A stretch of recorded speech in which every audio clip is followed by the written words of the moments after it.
جب 70 سال کو پہنچتا ہے تو سب آسمان والے اس سے محبت کرنے لگتے ہیں، اور جب 80 سال کا پہنچتا ہے تو اللہ تعالیٰ اس کی حسنات کو لکھتے ہیں اور سیئات کو معاف فرما دیتے ہیں۔ پھر جب 90 سال کی عمر ہو جاتی ہے تو اللہ تعالیٰ اس کے سارے اگلے پچھلے گناہ معاف فرما دیتے ہیں اور اس کو اپنے گھر والوں کے معاملے میں شفاعت کرنے کا حق دیتے ہیں۔ اس کی شفاعت قبول ہوتی ہے اور اس کا لقب امین اللہ اور اسیر اللہ فی الارض، زمین پر اللہ کا قیدی ہو جاتا ہے، کیونکہ اس عمر تک پہنچ کر عموماً انسان کی قوت ختم ہو جاتی ہے، کسی چیز میں اس کے لیے لذت نہیں رہتی، ایک قیدی کی طرح زندگی گزارتا ہے، اور جب وہ ایک ارذل عمر تک پہنچ جاتا ہے تو اس کے تمام و نیک عمل نامہ اعمال میں برابر لکھے جاتے ہیں جو اپنی صحت و قوت کے زمانے میں کیا کرتا تھا، لیکن اگر اس سے کوئی گناہ ہو جاتا ہے تو وہ لکھا نہیں جاتا۔ حضرت ابوبکر صدیق رضی اللہ تعالیٰ عنہ فرماتے ہیں کہ ایک مرتبہ ایک شخص نبی کریم صلی اللہ علیہ وآلہ وسلم کی خدمت میں حاضر ہوا اور کہنے لگا کہ اے اللہ کے رسول، ہم میں سے کون سا بندہ بہتر ہے؟ آپ صلی اللہ علیہ وآلہ وسلم نے فرمایا کہ جو بندہ بڑھاپے کو پہنچ گیا اور اس کی نیکیاں بہت زیادہ ہیں تو وہ سب سے بہتر ہے۔ اس نے پھر سے دریافت کیا کہ یا رسول اللہ صلی اللہ علیہ وآلہ وسلم، سب سے برا شخص کون سا ہے؟ تو آپ صلی اللہ علیہ وآلہ وسلم نے فرمایا کہ جو شخص بڑھاپے میں پہنچا اور اس کے گناہ بہت زیادہ ہیں۔ حضرت ابن مسعود رضی اللہ تعالیٰ عنہ بیان کرتے ہیں کہ حضور صلی اللہ علیہ وآلہ وسلم نے فرمایا، ابن آدم قیامت کے دن اس وقت تک اپنے رب کے سامنے سے قدم ہٹا نہیں سکے گا جب تک کہ اس سے 5 چیزوں کے بارے میں سوال نہ کر لیا جائے۔ ان میں چند یہ ہیں کہ اس سے اپنی عمر کس چیز میں فنا کی، اس نے اپنی جوانی کو کن کاموں میں بوسیدہ کیا اور اس نے اپنے علم کے مطابق کیا عمل کیا۔ حضرت انس رضی اللہ تعالیٰ عنہ بیان کرتے ہیں کہ حضور صلی اللہ علیہ وآلہ وسلم نے فرمایا، اللہ تعالیٰ جس شخص کی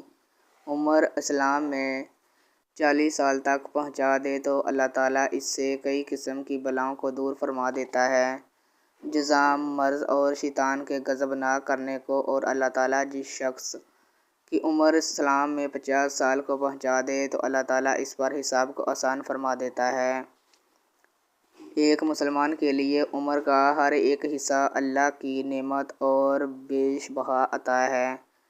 لیکن ارذل عمر سے پناہ مانگنی چاہیے۔ اللہ تعالیٰ نے قرآن پاک میں ارشاد فرمایا، اور اللہ نے تم کو پیدا کیا اور پھر وہی تم کو وفات دے گا، اور تم میں سے بعض کو ارذل ناکارہ عمر کی طرف لوٹا دیا جاتا ہے تاکہ انجام کار وہ حصول علم کے بعد کچھ نہ جان سکے۔ حضرت سعد رضی اللہ تعالیٰ عنہ بیان کرتے ہیں کہ حضور صلی اللہ علیہ وآلہ وسلم نمازوں کے بعد ان چیزوں سے پناہ طلب کیا کرتے تھے، اے اللہ، میں بزدلی سے تیری پناہ میں آتا ہوں اور میں اس سے تیری پناہ میں آتا ہوں کہ مجھے ارذل عمر کی طرف لوٹا دیا جائے، اور میں عذاب قبر سے تیری پناہ میں آتا ہوں۔ اس حدیث سے صاف واضح ہے کہ آپ صلی اللہ علیہ وآلہ وسلم نے ارذل ناکارہ عمر سے اللہ کی پناہ مانگی، اور جان لیتے ہیں کہ یہ ارذل عمر ہے کیا۔ علامہ عینی لکھتے ہیں کہ ارذل عمر سے مراد یہ ہے کہ انسان اس قدر بوڑھا ہو جائے کہ کمزور ہو کر اپنے بچپن کی ابتدائی حالت میں واپس لوٹ جائے، اور اس کی سماعت اور بصارت کمزور ہو جائے، اس کی عقل کام نہ کرے اور سمجھ میں کوئی بات نہ آئے، وہ فرائض کو ادا نہ کرنے کے ساتھ ساتھ اپنے ذاتی کام بھی نہ کر سکے، اپنی پاکیزگی اور صفائی کا خیال نہ رکھ سکے اور اپنے گھر والوں پر بوجھ ہو جائے اور وہ اس کی موت کی تمنا کرنے لگیں۔ اگر اس شخص کا گھر بار نہ ہو اور وہ بالکل تنہا ہو تو اس سے بڑی اور کیا مصیبت ہوگی۔ اللہ تعالیٰ ایسی عمر سے ہم سب کو محفوظ فرمائے۔ یہ عام لوگوں کا حال ہے کہ 40 سال کی عمر کے بعد ان کا انحطاط شروع ہو جاتا ہے، ان کے اعصاب کمزور ہو جاتے ہیں، اور جن لوگوں پر اللہ کا خصوصی کرم ہوتا ہے جیسے علماء اور اولیاء اللہ، وہ 60 سال کے بعد بھی مضبوط اور توانا ہوتے ہیں اور ان کے حواس قائم رہتے ہیں۔ حضرت عطا نے حضرت ابن عباس رضی اللہ تعالیٰ عنہ سے روایت کیا ہے،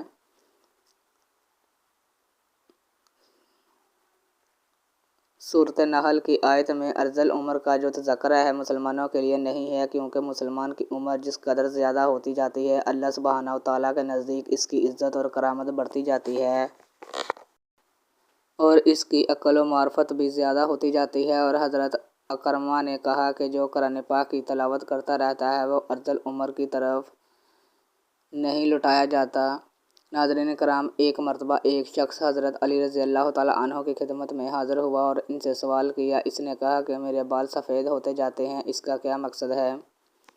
حضرت علی رضی اللہ تعالیٰ عنہ نے فرمایا کہ جب حضرت آدم علیہ السلام زمین پر آئے اور وہ بوڑھے ہونے لگے تو ان کے بال بھی سفید ہونے لگے، اور جب پہلی مرتبہ حضرت آدم علیہ السلام نے اپنے بالوں کو سفید ہوتے دیکھا تو اللہ سبحانہ تعالیٰ سے عرض کی کہ اے اللہ، میرے بال کیوں سفید ہو رہے ہیں؟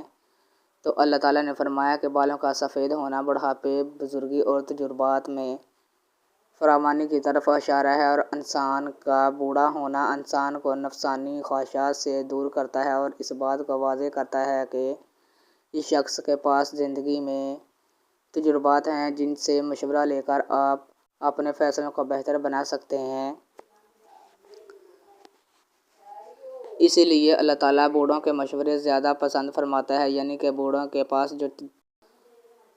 تجربات ہوتے ہیں وہ اچھا مشورہ دیتے ہیں۔ ناظرین کرام، بہت سی کتب حدیث میں پیارے نبی صلی اللہ علیہ وآلہ وسلم کا فرمان عالی شان موجود ہے۔ 4 شخص ایسے ہیں جن سے اللہ تبارک و تعالیٰ قیامت کے دن نہ بات فرمائیں گے اور نہ ہی انہیں پاک کریں گے اور نہ ہی ان کی طرف رحمت سے دیکھیں گے، اور ایسے لوگوں کے لیے دردناک عذاب ہوگا۔ نمبر 1، قسمیں اٹھا کر مال فروخت کرنے والا۔ ناظرین، جو شخص اپنا مال فروخت کرتے وقت کثرت سے قسمیں اٹھاتا ہے، خواہ وہ سچی ہو یا جھوٹی، اللہ تبارک و تعالیٰ اس سے نفرت کرتا ہے۔ حضرت ابو ہریرہ رضی اللہ تعالیٰ عنہ سے روایت ہے، وہ فرماتے ہیں کہ میں نے رسول اللہ صلی اللہ علیہ وآلہ وسلم کو فرماتے ہوئے سنا، قسم کھانا سامان تجارت کی فروخت کا ذریعہ تو ہے مگر اس سے برکت ختم ہو جاتی ہے۔ یہ صحیح حدیث متفق علیہ ہے اور یہ الفاظ ابو داؤد کے ہیں۔ نبی صلی اللہ علیہ وآلہ وسلم قسم کھانے کو معمولی سمجھنے اور سامان تجارت کو بیچنے اور کمائی کرنے کی خاطر کثرت سے قسم کھانے سے ڈرا رہے ہیں، اسی لیے کہ جب کسی سامان پر جھوٹی قسم کھاتا ہے تو خریدنے والا بائع کی قسم کھانے کے سبب اسے اپنی قسم میں سچا سمجھتے ہوئے اس سامان کو زائد قیمت میں خرید لیتا ہے، چنانچہ اس کی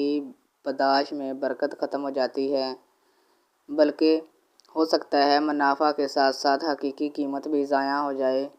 یقیناً جو کچھ اللہ تعالیٰ کے پاس ہے اسے اس کی نافرمانی کے ذریعے حاصل نہیں کر سکتے۔ باکثرت قسم کھانا اللہ تبارک و تعالیٰ کی تعظیم میں کمی کرتی ہے، جو کہ توحید کے منافی ہے۔ حدیث کی شرح سے یہ بات ثابت ہے کہ انسان کی تقدیر میں جو کچھ لکھا ہو اسے اس پر راضی برضا رہنا چاہیے اور غیر اسلامی ہیلے بہانے کر کے اور جھوٹی قسمیں کھا کر اپنے مال کو فروخت نہیں کرنا چاہیے۔ جھوٹی قسم کھانا تو ویسے بھی گناہ کبیرہ ہے، لیکن علماء کرام کے نزدیک اس بات کی گنجائش بہرحال موجود ہے کہ کبھی مشکل وقت میں سچی قسم کھانے کی ممانعت نہیں ہے، لیکن بہرحال قسم سچی ہو یا جھوٹی اسے اپنی عادت بنا لینا بھی خلاف شرعی عمل ہے۔ نمبر 2، متکبر فقیر، یعنی ایسا شخص جس کے پاس ہے تو کچھ بھی نہیں لیکن وہ لوگوں کو بڑھا چڑھا کر بتاتا ہے کہ میرے پاس یہ بھی ہے اور فلاں چیز بھی ہے، یعنی ایک تو فقیر اور کنگال اور دوسروں کا دست نگر اور محتاج، اور اوپر سے تکبر کر کے اپنی جھوٹی برتری ظاہر کرتا ہے۔ اللہ تبارک و تعالیٰ کو یہ بات ہرگز پسند نہیں ہے۔ اللہ تبارک و تعالیٰ کو کسی مالدار اور غنی شخص کا تکبر کرنا پسند نہیں کرتا، تو پھر فقیر اور محتاج کرے جو ہے بھی کبیر اور برتری کے اسباب سے محروم، گویا کہ یہ شخص اپنے عمل سے ثابت کر رہا ہے کہ یہ احکام الہی اور خاصیت الہی سے بے نیاز ہے، لہٰذا اللہ کے نزدیک ایسے شخص کا تکبر کرنا مالدار آدمی سے زیادہ قبیح ہے۔ نمبر 3، بوڑھا زانی۔ ناظرین، یہ تیسرا شخص ہے جس سے اللہ تبارک و تعالیٰ کو نفرت ہے۔ بڑھاپے میں زنا کرنے کا مطلب یہ ہے کہ اس کا مزاج بہت بگڑا ہوا ہے اور اس کا دل اللہ کے خوف سے بالکل خالی ہے۔ اہل علم نے لکھا ہے کہ زنا کے محرکات عموماً شباب، حرارت غریزہ، قلب معرفت، غلبہ شہوت، ضعف عقل اور کم عمری ہے، اور یہ تمام اسباب و محرکات بڑھاپے میں ختم ہو جاتے ہیں۔ جوانی کی ایک طویل عمر گزرنے کے بعد متعدد تجربات کے حصول سے انسان کی عقل کامل ہو جاتی ہے، لہٰذا اس میں جماع کے اسباب اور عورتوں کی شہوت کم پڑ جاتی ہے۔ اب اس کی بچی کچی شہوت کو پورا کرنے کے لیے اس کے پاس حلال ذریعہ یعنی اس کی بیوی موجود ہوتی ہے، لہٰذا اب اگر وہ زنا کرتا ہے تو اس کا مطلب صرف یہی ہے کہ وہ ہٹ درم ہے اور اس کے اندر خشیت الہی نام کی کوئی چیز نہیں۔ مسلم شریف کی ایک اور حدیث میں ہے، حضرت ابو ہریرہ رضی اللہ تعالیٰ عنہ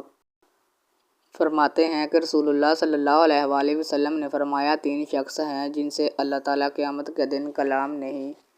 کرے گا، یعنی یا تو رضائے خوشنودی کا کلام نہیں کرے گا یا متعلق کوئی کلام نہیں کرے گا، اور نہ ان کی تعریف و ستائش کرے گا، اور ایک روایت میں یہ الفاظ بھی ہیں کہ اور نہ ان کی طرف دیکھے گا، اور ان کے لیے دردناک عذاب ہوگا، ایک تو زناکار بڈھا، دوسرا جھوٹا بادشاہ، اور تیسرا تکبر کرنے والا مفلس۔ نمبر 4، ظالم حکمران۔ پیارے ناظرین، یہ چوتھا ایسا شخص ہے جس سے اللہ تبارک و تعالیٰ کو نفرت ہے۔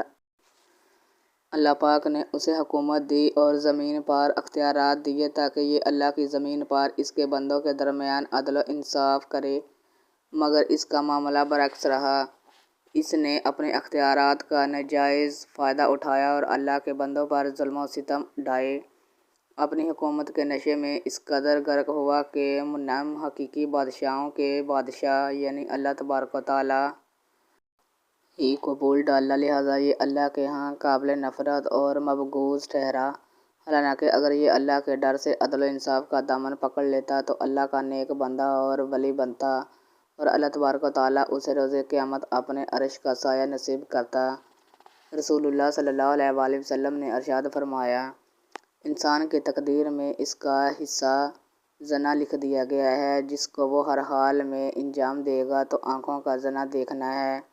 کانوں کا زنا سننا ہے، زبان کا زنا بات کرنا، ہاتھ کا زنا پکڑنا اور چھونا، اور پاؤں کا زنا بدکاری کی جانب جانا ہے، جبکہ دل کا زنا خواہش اور تمنا ہے، اور شرمگاہ ان باتوں کو سچ کرتی ہے یا پھر جھوٹ۔ مسلم۔ پیارے ناظرین کرام، حدیث کی روشنی میں محدثین کرام نے زنا کی 2 اقسام بیان کی ہیں۔ زنا کی پہلی قسم جو بیان کی گئی ہے وہ ہے فاعلی زنا، یعنی اجنبی مرد کا اجنبی عورت سے جنسی عمل کرنا فاعلی زنا کہلاتا ہے، اور اس کی چند ایک مزید صورتیں ہیں، یعنی شادی شدہ اور غیر شادی شدہ کا زنا، اپنے محرم سے زنا، اجنبیہ سے زنا، بوڑھے آدمی کا زنا، زنا بالجبیر یعنی زبردستی کا زنا۔ لہٰذا ان صورتوں میں زنا کرنے والا شخص مرد و عورت اگر شادی شدہ ہوں تو اپنے اقرار یا گواہان شرعی کے ثبوت سے زنا ثابت ہونے پر رجم کیا جائے گا، اور اگر غیر شادی شدہ ہوں تو 100 کوڑے لگائے جائیں گے۔ زنا کی دوسری قسم ہے مجازی زنا، اور جان لیجیے کہ یہ فعلاً یعنی عملاً تو زنا نہیں ہے، لیکن زنا فعلی کی ابتدائی سیڑھی ہے، اور علماء کرام زنا مجازی کی 5 اقسام بیان کرتے ہیں۔ ان میں سے پہلی قسم زنا العین ہے، اور اس کا مطلب ہے نامحرم مرد کا نامحرم عورت کی جانب شہوت کی نظر سے دیکھنا، اور نامحرم عورت کا نامحرم مرد کی جانب شہوت کی نظر سے دیکھنا۔